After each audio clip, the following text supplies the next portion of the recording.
Hi dear, I am स्वागत है आपका CMS study point YouTube channel पर। माय डियर फ्रेंड्स स्टूडेंट्स, जैसे कि आप स्क्रीन में देख रहे हैं, मुगल काल के प्रसिद्ध फारसी इतिहासकार। जी हाँ दोस्तों, आप जिस किसी भी एग्ज़ाम के लिए पढ़ते हैं, तैयारी करते हैं, या किसी भी कंपटीशन लेवल की, या किसी भी कम से कम भारतीय इतिहास, साहित्य और ये भारत में इतने दिन लंबे समय तक शासन करने वाले शासक मुगल काल, इसके दौर में कितनी सारी साहित्य और किताबें लिखी गई जो हमारे इतिहास और अतीत को जानने में मदद करता है। को जानने के लिए इस वीडियो को अंत तक जरूर देखें, ज़रा सा भी स्किप ना करें। और प्लीज़ यह चैनल मेरा नया है, इस चैनल को आप सब्सक्राइब कीजिए, साथ ही साथ बेल आइकन को जरूर दबाकर ऑल नोटिफिकेशन को भी ऑन कर लीजिए, ताकि इस तरह के आपको कामयाबी और बेहतर मूल्यवान आप वीडियो पाने के लिए पाते रहें और आपको मिलते रहें। तो चलते हैं, बिना किसी लेट किए इस वीडियो को आगे बढ़ाते हैं। आगे बढ़ाते हुए देखते हैं सबसे पहले मुगल काल के प्रसिद्ध फारसी इतिहासकार। ठीक है, तो इसमें क्या है, अब देख रहे हैं कि ये है आपको एक किताब है और लेखक या इतिहासकार हैं और किनके संरक्षक में। क्यों? कि आप जानते हैं, अगर आप स्टूडेंट्स हैं तो किसी भी किताब के लिए पूछी जाती है कि इस किताब का लेखक कौन है ना। इस किताब किसके संरक्षण में तैयार हुई थी। तो इसके लिए मैं सबसे पहले आगे बढ़ता हूँ और किताब नंबर 1 के पास पहुँचते हैं और आपके सामने स्क्रीन पर है, वो देख लीजिए। आप देख रहे हैं कि तारीख ई रसीदी का आपको लेखक है मिर्ज़ा मोहम्मद हैदर दुगलत, जो हुमायूं के संरक्षण में इस किताब का तैयार किया गया था। जबकि अब दूसरा देख रहे हैं, बड़ी चर्चित है कि अकबरनामा और आइन ए अकबरी, दैट्स मीन अकबरनामा का भी लेखक अबुल फजल था और आइन ए अकबरी का भी लेखक अबुल फजल था। और ये किसके शासनकाल में हुआ है? तो अकबर के शासनकाल में हुआ है। ठीक है, एक क्वेश्चंस मैं नहीं बोल सकता जो कितनी आपके लिए मूल्यवान है। तो फ्रेंड्स, इस वीडियो को अंत तक जरूर देखें, साथ ही साथ आप नए हो तो इस चैनल को सब्सक्राइब भी जरूर कर लें। फिर देखते हैं तारीख ए फरिश्त, दैट्स मीन उर्दू लफ्ज़ है, फरिश्त मीन्स लिस्ट बेसिस सूची होता है। तो तारीख ए फरिश्त यानी कि इस ऐसी किताब है जिसमें ऐतिहासिक बातों की फहरिस्त, दैट्स मीन्स लिस्ट दिया गया है। ये बात है मोहम्मद कासिम हिंदू शाह जो अकबर के शासनकाल में हुआ है। उसके बाद तबक़ात ए अकबरी के लेखक निज़ामुद्दीन अहमद हैं जो भी अकबर के शासनकाल में हुआ था। ठीक है, आगे की ओर बढ़ते हुए हम पहुँचते हैं आपको मुंतखबुत तवारीख अब्द अल कादिर बदावनी, दैट मीन्स बदावनी के नाम से जानते हैं, लेकिन उसको फुल नाम अगर पूछी जाए तो अब्दुल कादिर बदावनी। ये भी अकबर के शासनकाल में हुआ था। जबकि तारीख ई शेर शाही की भी आपको लेखक अब्बास खान सारवानी है और ये भी अकबर के शासनकाल में हुआ था। दैट्स मीन अकबर के संरक्षण में तैयार हुआ था। आगे की ओर देखते हम पाते हैं कि है तारीख ई सलातीन अफगान। इसका लेखक है अहमद यादगार। कौन है? अहमद यादगार। और ये तैयार किया गया था मुगल काल में, इसकी कोई वास्तविक पता नहीं। उसके बाद तज़किरात उल वाक़ियात के लेखक है जोहर अफ्ताबची हैं और इसका लेखक है अकबर। कौन है? अकबर। इस अकबर के शासनकाल में हुआ था। इसी प्रकार आगे बढ़ते हुए पहुँचते हैं। अब देखिए नहीं कि कितनी सारी पुस्तक अकबर के संरक्षण में हुआ था। चूँकि अकबर एक सहिष्णु शासक था, जो वो किसी भी धार्मिक, राजनीतिक यानी हिंसक क्षेत्र में नहीं आया था। वो बिल्कुल कहा नहीं जाए कि आज के भी इस गणतांत्रिक देश में, लोकतंत्र में भी जिस तरह का आपको शासन व्यवस्था नहीं अंजाम दिया जा सकता है, वो सारी शासन आपको मुगल शासक और मुगल शासक वास्तविक संस्थापक अकबर द्वारा दिया जाता था। अब देखते हैं कि यह है तारीख़-ए-हिंद। तारीख़-ए-हिंद, ये तारीख़-ए-हिंद दैट्स मीन इसमें अगर हिंदी में इसके नाम पूछ ली जाए तो भारत का इतिहास, ठीक है। तारीख़-ए-हिंद, मीर मोहम्मद मासूम शाह बाखरी। देखिए तारीख का शब्द का अर्थ इसमें होता है इतिहास, ठीक है, और ए जो जोड़ दिया जाता है तो उसका मतलब उसको इंडिकेट करता है। तारीख़-ए-हिंद दैट्स मीन इसको हिंदी में पूछी जाए तो भारत का इतिहास, history of India, Mir Mohammad Masum Bakhri के द्वारा इसको रचित किया गया था, लिखा गया था। ये भी किताब अकबर के संरक्षण में तैयार हुआ था। उसके बाद वाक़ियात-ए-मुश्तकी के लेखक शेख रिज़्क़ुल्लाह मुस्तक़ाई हैं और यह किताब अकबर के संरक्षण में भी यह भी तैयार हुआ था। किनके संरक्षण में? अकबर के संरक्षण में तैयार हुआ था। नेक्स्ट चलते हैं फ्रेंड, प्लीज़ इस चैनल को सब्सक्राइब करेंगे और बेल आइकन को भी जरूर दबा देंगे ताकि इस तरह की मूल्यवान चीज़ को मिलते ही आपके पास सीधे पहुंच जाए। उसके बाद देखते हैं तारीख़-ए-हुमायूं शाही। तारीख़-ए-हुमायूं शाही जो जौहर आफ्ताबची के द्वारा लिखा गया था। जौहर आफ्ताबची के द्वारा ये अकबर के शासनकाल में तैयार हुआ था। उसके बाद देखते हैं तारीख़-ए-अकबरी। तारीख़-ए-अकबरी, तारीख़-ए-अकबरी के लेखक मोहम्मद आरिफ कंधारी हैं। मोहम्मद आरिफ कंधारी हैं। यह भी किताब अकबर के संरक्षण में ही हुआ था।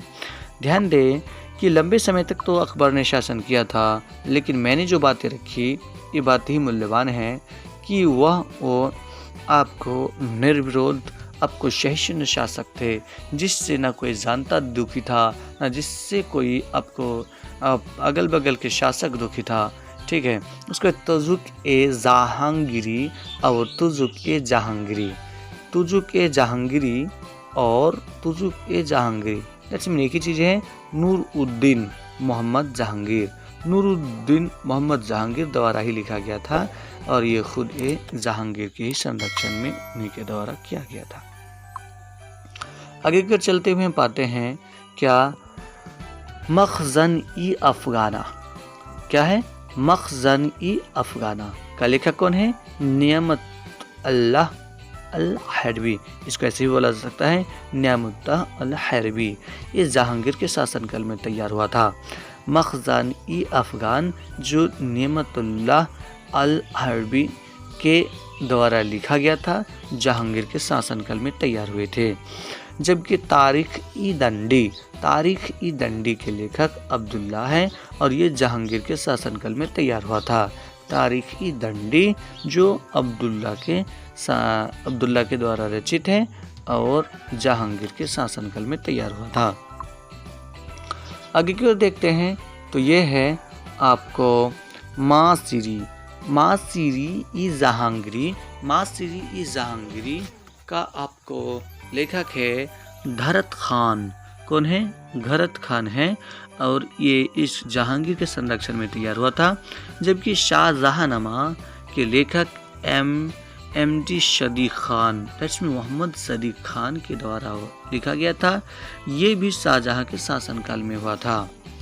हालांकि शाहजहां भी एक सहिष्णु शासक में से ही थे, ठीक है। ये भी आपके जनता को उद्धार करने वाले थे। देखते हैं पादशाहनामा। पादशाहनामा पुस्तक के लेखक मोहम्मद वारिश था जो शाहजहां के शासनकाल में हुआ था। आलमगीरनामा मिर्ज़ा मोहम्मद कासिम के द्वारा शाहजहां के शासनकाल में संरक्षण में तैयार किया गया था। कौन? आलमगीरनामा के लेखक मिर्ज़ा मोहम्मद कासिम। किसके संरक्षण में? शाहजहां के संरक्षण में। आगे की ओर बढ़ते हैं तो आते हैं असीर-ए-आलमगीर। क्या है?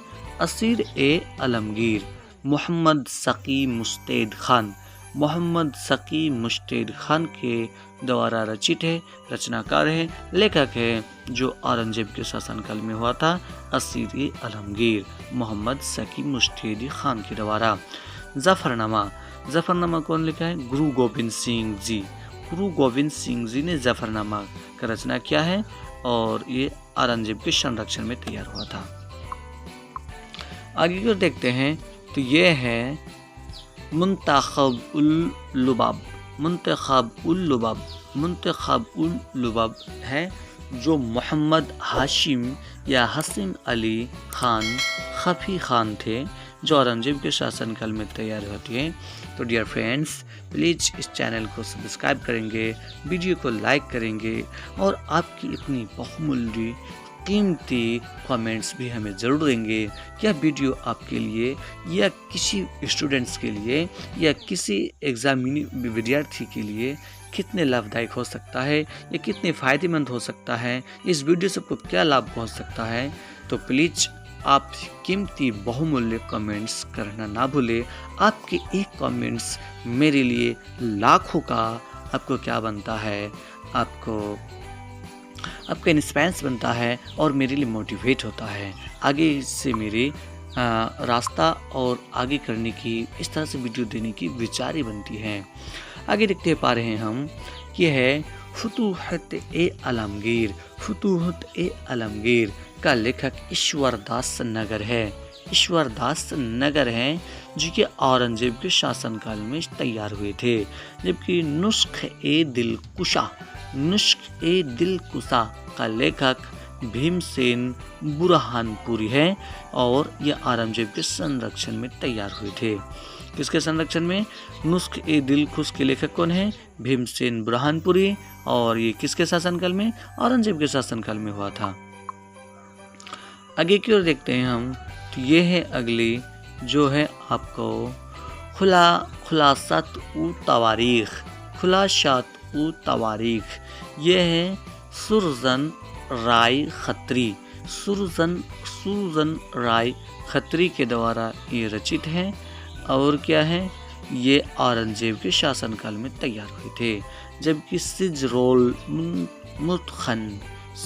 मुतखन गुलाम हुसैन के द्वारा लिखा गया है, औरंगजेब के शासनकाल में तैयार हुए थे। जबकि इमादुस्सादात ये गुलाम नकवी के द्वारा रचित है, जो औरंगजेब के शासनकाल में तैयार हुए थे।